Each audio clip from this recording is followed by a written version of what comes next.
The train rattled into Ash Fork, Arizona territory on a blistering afternoon in August of 1882, and Martha Fleming pressed her fingers against the window glass, feeling the vibrations rather than seeing the dusty landscape beyond. She had been blind since birth, and the 23 years of her life had been spent navigating a world of sounds, scents, and textures. The letter she carried in her carpetbag, read to her by the kind conductor 3 times already, promised her a new life as the wife of James Keller, a rancher who needed a wife and had responded to her advertisement with surprising speed. Martha's heart hammered as the train hissed to a stop. She had been honest in her letter about her blindness, explaining that she could cook, clean, and manage a household as well as any sighted woman. She had expected rejection after rejection, but James Keller's response had been different. His letter, read aloud by her sister back in Boston, had been simple and direct. He wrote that he needed a capable wife, and if she could do all she claimed, her blindness would not matter to him. He owned a cattle ranch 10 miles outside Ash Fork and promised to provide for her. Now, sitting in the stifling heat of the train car, Martha wondered if she had made a terrible mistake. What if he took one look at her and changed his mind? What if he had not truly understood what it meant for her to be blind, Miss Fleming? A deep voice came from beside her seat and she startled slightly. "I am James Keller." Martha turned toward the sound, her hands folding neatly in her lap. "Mr. Keller, I am glad to meet you." There was a pause, and Martha felt the familiar tension that always came when people first realized the extent of her blindness. She kept her eyes forward, though she knew they did not focus properly. Her mother had told her they were a pretty hazel color, but they drifted, never quite landing on what she meant to look at. "May I help you with your bags?" James asked, and his voice was closer now, gentler. "I have only one carpetbag and a small trunk," Martha said. "The conductor knows which trunk is mine. Number 47. She heard James move away, his boots heavy on the wooden floor of the train car. Martha reached for her walking stick, a smooth piece of ash wood that had been her constant companion for a decade. She stood carefully, orienting herself to the narrow aisle, and made her way toward where she remembered the door being. A hand touched her elbow, warm and steady. "There are 3 steps down," James said. "May I guide you?" "Yes, thank you." Martha's voice was steady, though inside she was trembling. This was the man she had agreed to marry, and she knew nothing of him beyond his letters. James guided her down the steps with patience, describing each one before she took it. When her feet touched the solid ground of the platform, Martha felt a wave of relief. The air smelled of creosote, dust, and horses. Somewhere nearby, a blacksmith's hammer rang against an anvil, voices called out in greeting, and a dog barked in the distance. "The wagon is just over here," James said. "About 20 steps. The ground is flat, but there are people moving about." Martha nodded, grateful for his clear directions. Some people seemed to think that blind meant deaf or simple-minded, but James spoke to her as he would to anyone. They moved through the crowd, and Martha felt the sun beating down on her bonnet. Arizona was much hotter than Boston, and she was glad she had left her heavy woolens behind. James helped her up onto the wagon seat, his hands strong and sure. She felt him climb up beside her, and then the wagon lurched forward. The sounds of the town began to fade, replaced by the creak of the wagon, the clip-clop of horse hooves, and the occasional cry of a bird she did not recognize. "I need to tell you something," James said after a long silence. "When I got your letter, I was not sure what to expect. I have been alone on the ranch for 3 years since my mother passed. My father died when I was young, and it has just been me and my hired hand, Miguel. I needed a wife, someone to help with the house and to share the burden of the place." but I want you to know that I did not choose you out of pity." Martha turned her face toward him, surprised by his candor. "Then why did you choose me, Mr. Keller? Call me James, please. We are to be married, after all." He paused, and she heard him shift on the seat. "I chose you because your letter was honest. You did not try to hide your blindness or make it seem like less than it is. You told me what you could do, not what you could not do. That takes courage, and I need someone with courage out here." Martha felt warmth spread through her chest that had nothing to do with the Arizona sun. "That is kind of you to say, and you must call me Martha." "Martha," James repeated, as if testing the name. "I want to make something clear to you before we reach the ranch. If you are to be my wife, I will be your husband in full. That means I will help you in any way you need. If you cannot see, then I will be your eyes. For life." The words settled over Martha like a blanket, comforting and warm. She had expected tolerance at best, perhaps even resentment. But this man, this stranger, was offering her something she had never dared to hope for: partnership. "That is more than I expected," Martha said quietly. "But I do not want to be a burden to you, James. I can do a great deal on my own." "I do not doubt it," James replied. "But there is no shame in accepting help when it is freely given. We are going to be a team, you and I." The wagon continued on, and James began to describe the landscape to her. He told her about the red rocks in the distance, the juniper trees that dotted the hills, and the wide expanse of sky that seemed to go on forever. His voice was steady and warm, and Martha found herself relaxing for the first time since leaving Boston. "Tell me about your ranch," Martha said. "What is it like?" "It is about 300 acres, James said. "I run about 200 head of cattle, mostly for beef. The house is small, just 4 rooms, but it is sturdy. My father built it with his own hands, and I have kept it in good repair. There is a well with good water and a vegetable garden that has been neglected since my mother passed. I am hoping you might take an interest in it." "I would like that," Martha said.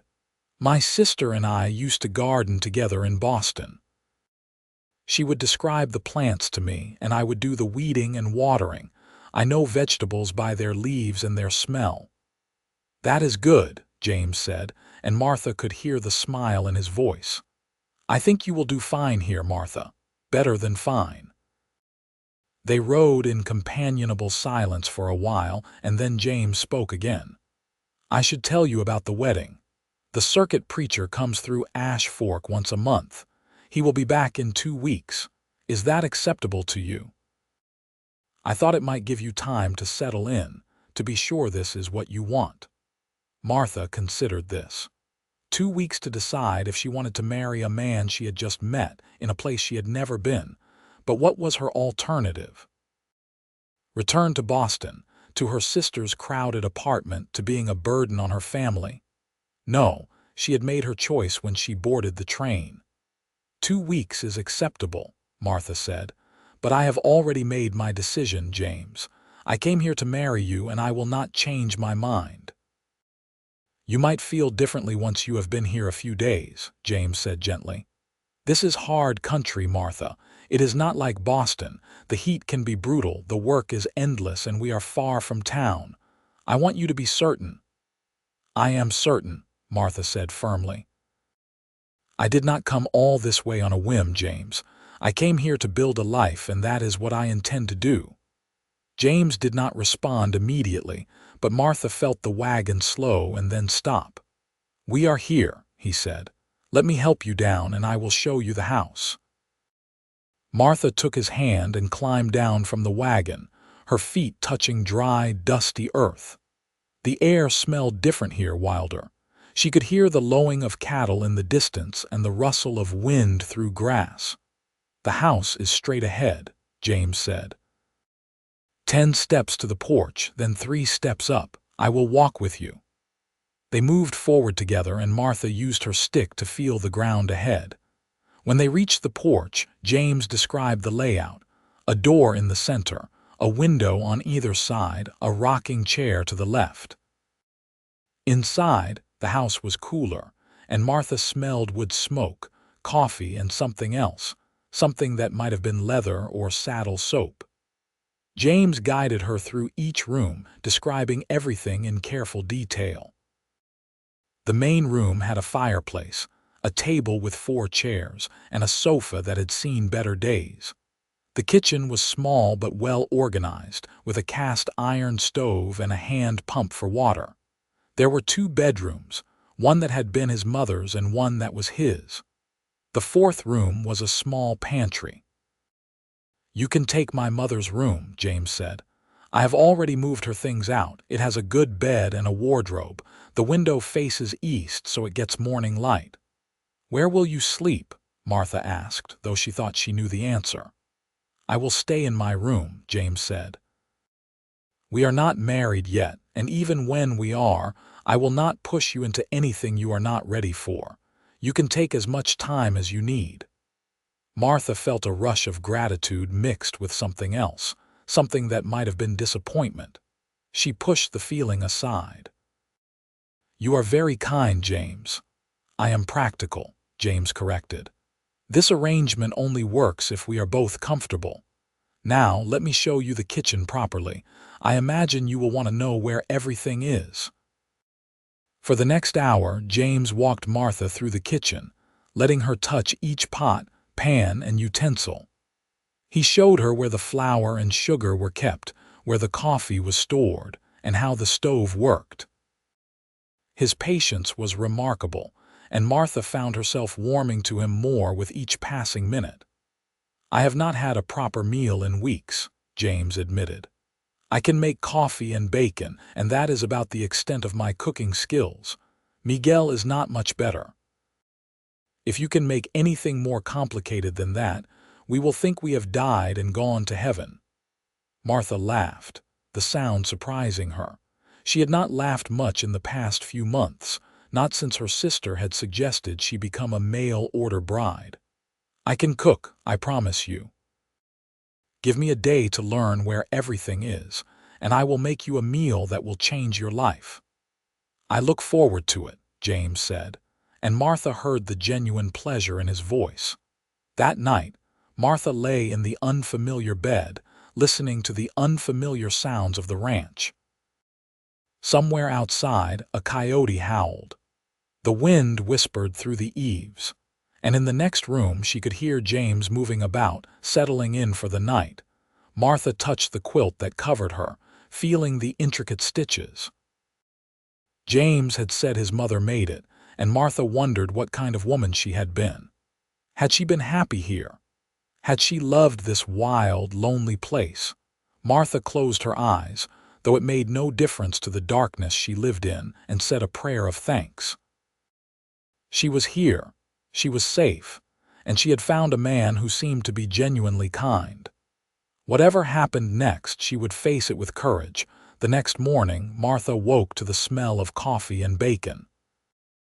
She dressed carefully in one of her simpler dresses, a blue cotton that her sister had said brought out her eyes. She braided her hair and pinned it up, then made her way to the kitchen using the route James had shown her the day before. "Good morning," James said. "I made breakfast. It is not much, but it will keep us going until you can show me what a real breakfast looks like." Martha smiled and felt for the chair, sitting down carefully. "Tomorrow I will cook. Today I just want to learn the house and the yard." "That sounds like a good plan," James said. He set a plate in front of her and Martha felt for the fork. "Bacon is on the left, biscuit on the right, and there is coffee at 2 o'clock if you picture the plate as a clock." Martha appreciated his precision. "Thank you." They ate in comfortable silence, and then James said, "Miguel will be here soon. He is my hired hand and he has been with me for 2 years. He is a good man, honest and hardworking. I told him about you, and he is looking forward to meeting you." "I look forward to meeting him as well," Martha said. After breakfast, James took Martha outside and began to show her the layout of the ranch. He described the barn, the corral, the chicken coop, and the vegetable garden. He walked her around the perimeter of the yard, showing her the boundaries and warning her about the uneven ground near the well. "I want you to feel comfortable here," James said. "So I think we should set up some kind of system. Maybe a rope line from the house to the barn and another to the garden. That way you can move around on your own without worrying about getting lost." "That would be helpful," Martha admitted. "I do not want to be confined to the house." "You will not be," James promised. "This is your home now, and you should be able to move about freely." A horse approached, and Martha heard a man call out in Spanish. James responded in kind, his accent decent if not perfect. The horse stopped, and Martha heard boots hit the ground. "Martha, this is Miguel Reyes," James said. "Miguel, this is Martha Fleming, my intended." "It is an honor to meet you, Miss Fleming," Miguel said in accented English. His voice was warm and friendly. "James has told me much about you." "It is good to meet you as well, Miguel," Martha said. "I hope James did not exaggerate my abilities." "I will do my best to keep the house in order and to cook decent meals, but I am still learning my way around." "I have no doubt you will do wonderfully," Miguel said. "And if you need anything at all, you have only to ask. We are like family here." Martha felt herself relaxing even more. These men, these strangers, were treating her with kindness and respect. She had been so afraid that she would be seen as a burden, but instead she was being welcomed. Over the next few days, Martha settled into a routine. She woke early, made breakfast, and spent her mornings learning the house and yard. James kept his promise about the rope lines, stringing them up the very next day. Martha practiced walking from the house to the garden, from the garden to the well, and from the well to the barn. She memorized the number of steps, the feel of the ground beneath her feet, and the sounds that marked each location. In the afternoons, she worked in the kitchen, baking bread and preparing stews and roasts. James and Miguel praised her cooking extravagantly, and Martha felt a sense of pride she had not experienced in years. She was useful here. She was needed.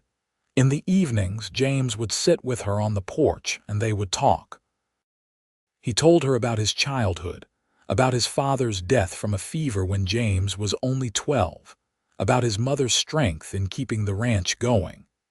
He told her about the hard winters and the dry summers, about the cattle drives and the struggle to keep the ranch profitable. Martha told him about Boston, about growing up in a city that was loud and crowded and full of dangers for a blind girl. She told him about her parents, both gone now, and about her sister who had married a shopkeeper and had 3 children in quick succession. She told him about the loneliness of being dependent on others, of always feeling like she was in the way. "You are not in the way here," James said firmly. "You are exactly where you are supposed to be." Those words meant more to Martha than she could express. For the first time in her life, she felt like she belonged somewhere. The 2 weeks passed quickly, and soon it was time for the circuit preacher to arrive. James drove Martha into Ash Fork, and they met Reverend Thomas at the small church on the edge of town. The ceremony was simple, with Miguel and the Reverend's wife as witnesses. Martha wore her best dress, a green silk that her sister had insisted she bring, and James wore a clean shirt and his best trousers. When the Reverend pronounced them man and wife, James took Martha's hand and squeezed it gently. "I promise to take care of you," he said quietly, "for all of my days." "And I promise to be a good wife to you," Martha replied, her voice steady despite the tears that threatened to fall. They had a small celebration at the ranch, with Miguel bringing his guitar and playing cheerful songs while they ate the feast Martha had prepared. It was a simple wedding, nothing like the grand affairs Martha had heard about in Boston, but it was perfect. That night James walked Martha to her room and paused at the door. "I meant what I said," he told her. "I will not push you. When you are ready, if you are ever ready, you need only tell me. Martha reached out and found his hand, holding it tightly. "James, I am ready. We are married now, and I want to be your wife in every way." She heard his sharp intake of breath. "Are you certain?" "I am certain," Martha said. "I trust you." James led her into his room, and that night they became husband and wife in truth. He was gentle and patient, describing everything he was doing, making sure she was comfortable. Martha had been nervous, but James made her feel safe, and by the end, she felt closer to him than she had ever felt to another person. In the months that followed, Martha and James built a life together. She learned every inch of the ranch, could navigate it almost as well as if she could see. She tended the garden, coaxed it back to life, and soon they had fresh vegetables at every meal. She made curtains for the windows, rugs for the floors, and turned the house into a home. James was true to his word about being her eyes. He described everything to her, from the color of the sunset to the expression on a cow's face. He read to her in the evenings, books he ordered from catalogs and newspapers that came in from Ash Fork. He never made her feel like her blindness was a burden, and slowly, Martha began to forget that she had ever been afraid. One evening in late October, as they sat on the porch watching the day fade, James said, "I have something to tell you." Martha turned toward him, concerned by the seriousness in his voice. "What is it?" "I have been thinking," James said slowly, "about how much you have done for this place, for me, and I want you to know that this ranch is not just mine anymore. It is ours. I went into Ash Fork yesterday and had the papers drawn up. You are half owner of this ranch now, Martha. If anything happens to me, it is all yours." Martha felt tears spring to her eyes. "James, you did not have to do that." "Yes, I did," James said firmly. "You are my wife, my partner. This is your home, and I want you to know that you will always be secure here, no matter what happens." Martha reached for his hand, holding it tightly. "You are a good man, James Keller, the best man I have ever known." "And you are the best thing that ever happened to me," James replied. He pulled her close, and they sat together as the stars came out one by one. Winter came, and with it, new challenges. The cold was bitter and the work was hard, but Martha and James faced it together, with Miguel's help. They fed the cattle, repaired fences, and kept the fires burning. On the coldest nights, James and Martha would huddle together in bed, sharing warmth and whispered conversations. It was on one of those cold nights in January that Martha realized she was with child. She had suspected for a few weeks, but now she was certain. Her monthly courses had stopped and she felt different, her body changing in subtle ways. She waited until morning to tell James, and when she did, he let out a whoop of joy that made her laugh. "A baby," he kept saying. "We are going to have a baby.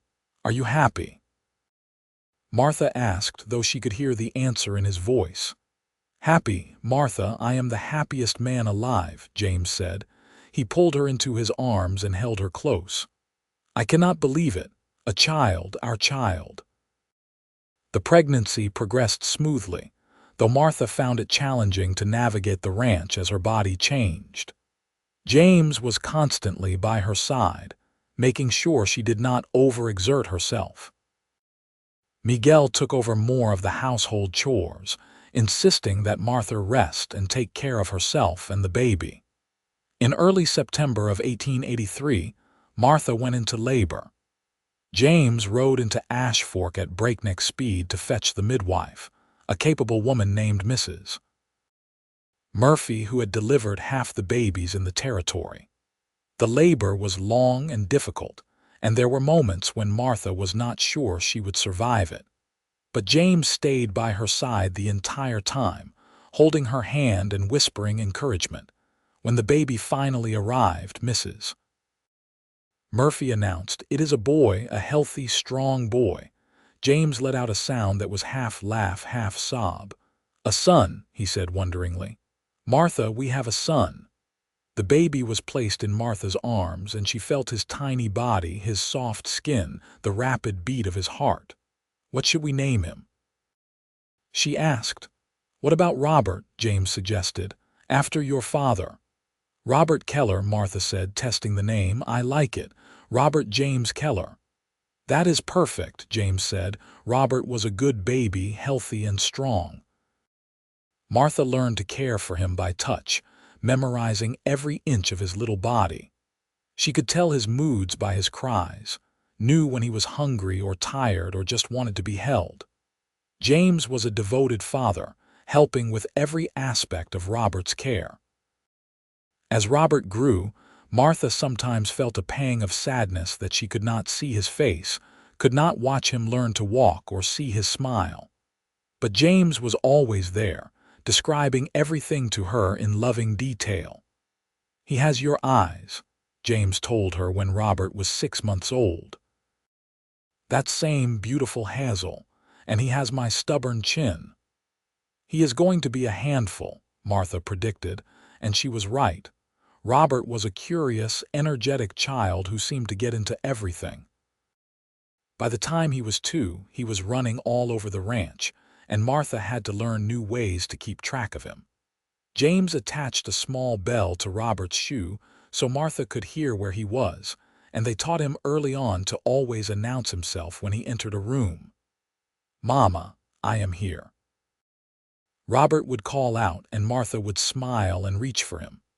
The years passed quickly, marked by the changing seasons and the growing child. The ranch prospered, and James was able to hire another hand, a young cowboy named Tom who had drifted into Ash Fork looking for work. Martha continued to manage the house, her skills growing sharper with each passing year. She could tell by the sound of the stove if the fire was too hot or too cool, could judge the doneness of bread by its smell, and could navigate the ranch with such confidence that visitors sometimes forgot she was blind. When Robert was 4, Martha realized she was pregnant again. This time, she was not surprised, and the pregnancy was easier. In the spring of 1888, she gave birth to a daughter they named Mary, after James's mother. Mary was different from Robert, quieter and more cautious. She seemed to understand from an early age that her mother could not see, and she would often take Martha's hand and guide her, describing things in her sweet, high voice. "The sky is pink, Mama," Mary would say, "and there are clouds that look like sheep." Martha would smile and thank her, grateful for this little girl who seemed to understand her in ways that others did not. Life on the ranch fell into a comfortable rhythm. The children grew, the cattle thrived, and James and Martha's love deepened with each passing year. They still sat on the porch in the evenings, James describing the sunset while Martha listened and held his hand. One evening, when Robert was 7 and Mary was 3, James said, "Do you ever regret it? Coming here, marrying me?" Martha turned to him, surprised. "Regret it?" "James, these have been the happiest years of my life. Why would you ask such a thing?"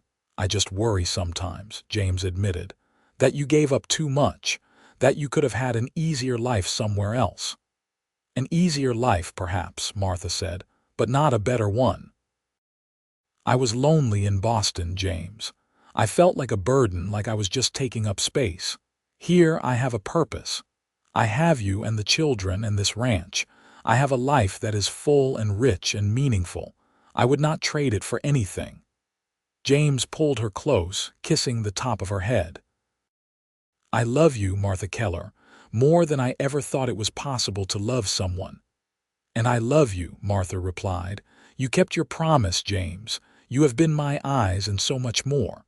"For life," James said. "I will be your eyes for life." The years continued to pass, bringing both joys and sorrows.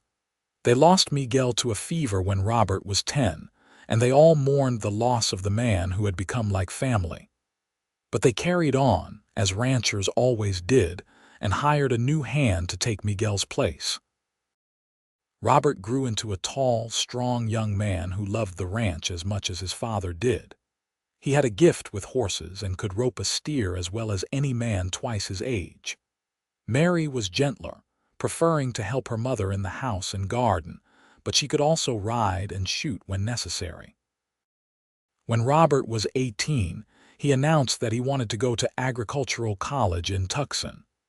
James was hesitant at first, not wanting to lose his son's help on the ranch, but Martha convinced him it was the right thing to do. "He will come back," Martha said. "And when he does, he will have knowledge that will help the ranch thrive. Let him go, James. Let him learn and grow." James agreed, and Robert left for Tucson in the fall of 1896.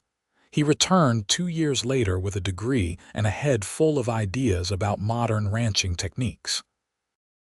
He also returned with a wife, a sweet girl named Sarah whom he had met at school. Martha welcomed Sarah into the family, teaching her the ways of the ranch and treating her like the daughter she had always wanted. Sarah was fascinated by how Martha managed the household despite her blindness, and the two women became close friends as well as family. Mary married a few years later, a young rancher from a neighboring spread. Her wedding was held at the ranch, with half the county in attendance. Martha wore her best dress and danced with James under the stars, feeling happier than she had ever thought possible. As Martha and James grew older, they began to slow down. Robert took over more and more of the ranch's operations, and James spent more time on the porch, watching the land he loved. Martha continued to cook and keep house, though Sarah helped her more and more. One evening, when Martha was 53 and James 55, they sat on the porch as they had done thousands of times before. The sun was setting, and James was describing it to Martha in his usual detail. "The sky is orange and purple," he said, "and the clouds look like they are on fire. It is one of the most beautiful sunsets I have ever seen." "I am glad," Martha said, leaning against his shoulder. "You have shown me so much beauty over the years, James. I feel like I have seen the world through your eyes." "And you have shown me what it means to be strong," James replied. "To face challenges with courage and grace. You have made me a better man, Martha." "We have made each other better," Martha said. They sat in silence for a while, and then James said, "Do you remember what I told you the day we met? That I would be your eyes for life?" "I remember," Martha said. "I meant it," James said, "and I have done my best to keep that promise." "You have kept it," Martha assured him. "Every single day." James took her hand and held it tightly. "I love you, Martha. I have loved you since the day you stepped off that train, brave and determined and beautiful. You are the best thing that ever happened to me." "And you are the best thing that ever happened to me," Martha said. "You saw me, James, not my blindness, but me.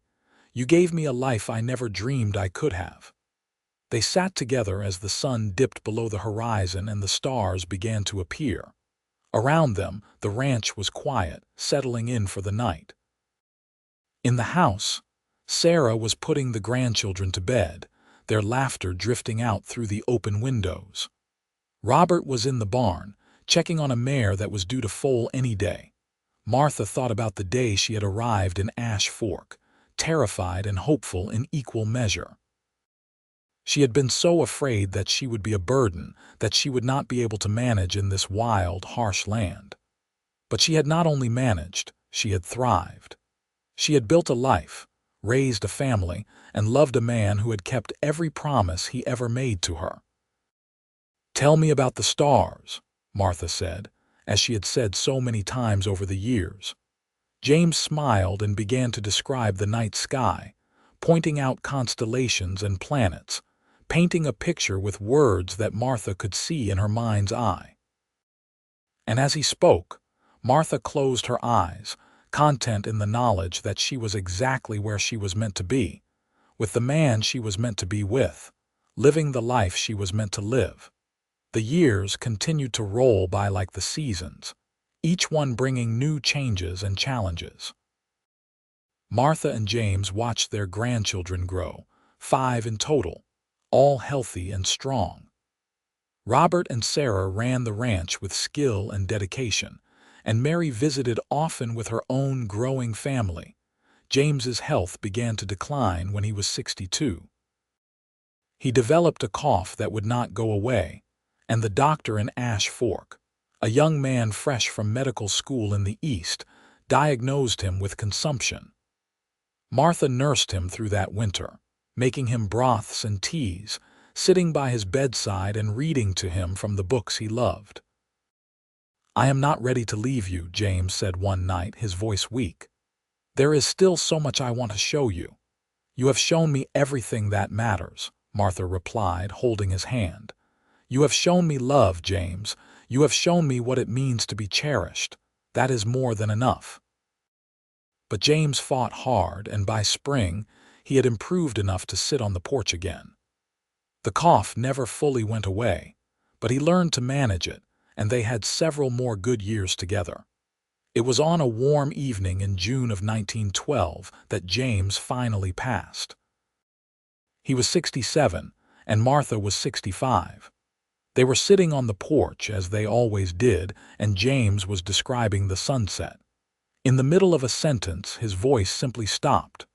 Martha felt his hand go slack in hers, and she knew he was gone. She sat there for a long moment, holding his hand, tears streaming down her face. Then she called for Robert, her voice steady despite her grief. Robert came running, and when he saw his father, he let out a cry of anguish. They buried James on a hill overlooking the ranch, in a spot he had chosen years earlier. The entire county came to the funeral, a testament to the respect and affection people had for him. Martha stood by the grave, her hand on Robert's arm, and listened as the preacher spoke of James's goodness, his integrity, his love for his family. After the funeral, Martha returned to the house, and for the first time in 30 years she felt truly blind. Without James to describe the world to her, colors seemed to fade, and the landscape felt empty.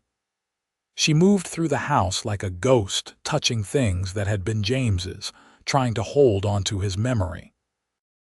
But life on a ranch does not stop for grief, and slowly, Martha began to find her way again. Robert and Sarah were there, supporting her, and the grandchildren brought light and laughter back into the house. Mary visited more often, sometimes staying for weeks at a time. Martha continued to cook and attend her garden. She sat on the porch in the evenings, though it was not the same without James beside her. She would close her eyes and remember his voice, describing sunsets and stars, telling her about the beauty of the world. One evening, as Martha sat alone on the porch, her youngest grandson, a boy of 7 named James after his grandfather, came and sat beside her. "Grandma," he said. "Will you tell me about Grandpa?" Martha smiled, reaching out to touch his face. "What do you want to know?" "Everything," the boy said. "I want to know what he was like." So Martha told him. She told him about the day she arrived in Ash Fork, about how James had promised to be her eyes for life. She told him about the ranch, about the hard work and the good times, about the love that had sustained them through everything. She told him about Robert's birth and Mary's, and about all the years of happiness they had shared. "He sounds like a great man," young James said. "He was," Martha replied, "the greatest man I ever knew." "I am going to be like him when I grow up," the boy announced. "I am going to take care of this ranch and make him proud." "You already make him proud," Martha said, pulling the boy close. "We all do." Martha lived for another 8 years after James's death. She remained active and involved in the ranch's operations, offering advice and support to Robert. She spent her days with her grandchildren, teaching them to cook and to listen to the world around them. She told them stories about their grandfather, keeping his memory alive. On a quiet morning in November of 1920, Martha passed away peacefully in her sleep.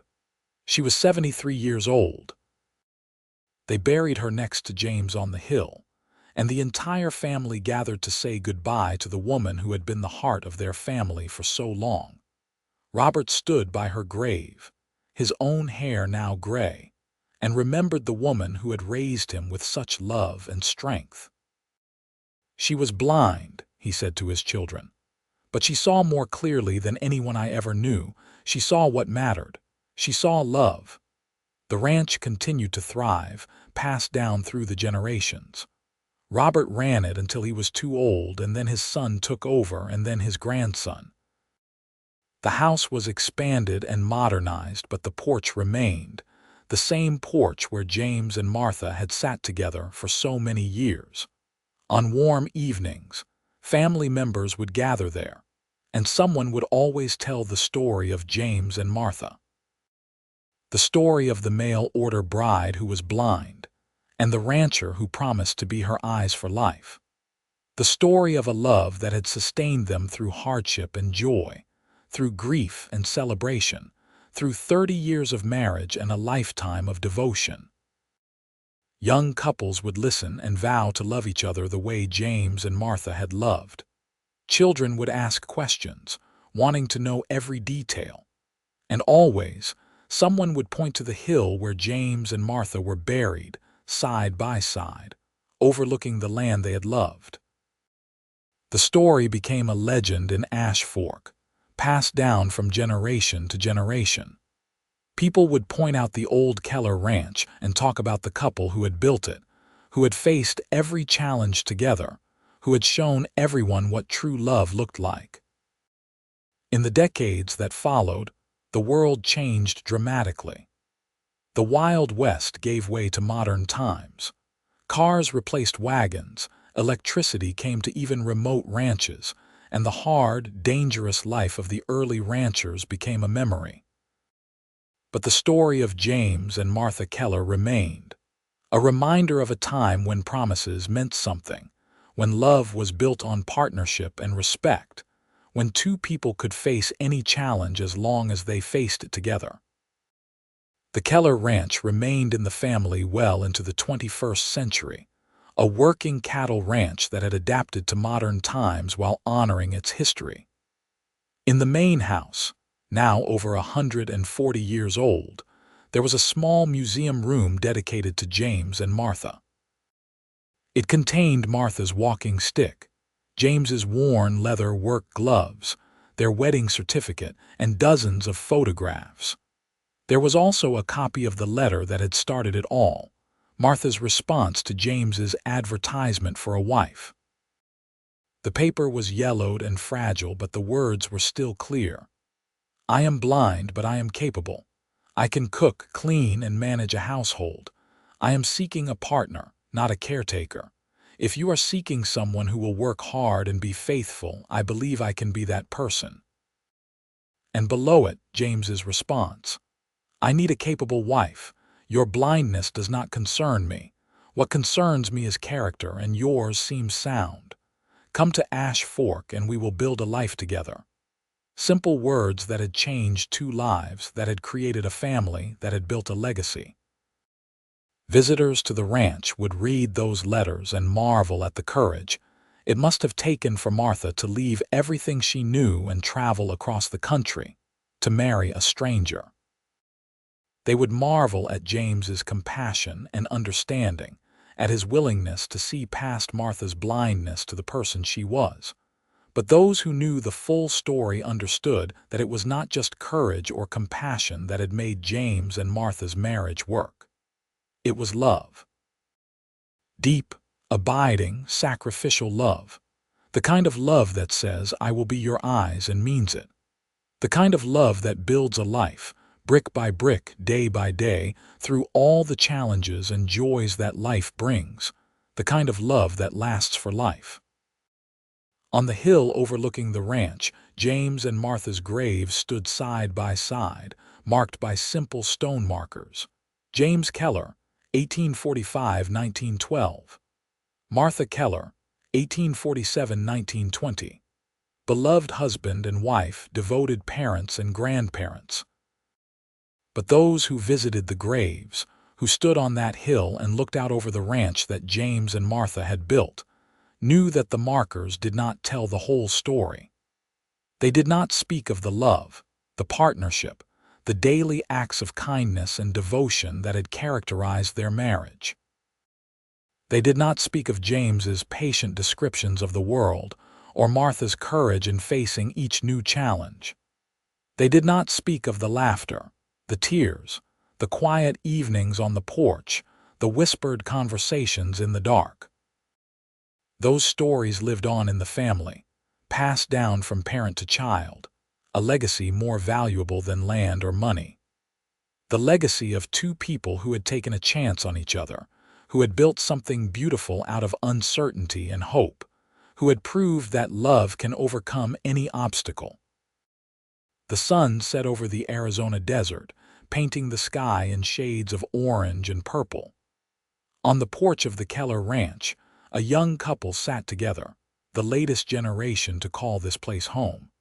The husband turned to his wife and said, "Let me tell you about this sunset." And she smiled, knowing that she was part of a tradition that stretched back over a century, to a time when a blind woman stepped off a train in Ash Fork, and a rancher promised to be her eyes for life. A promise that was kept every single day until death parted them.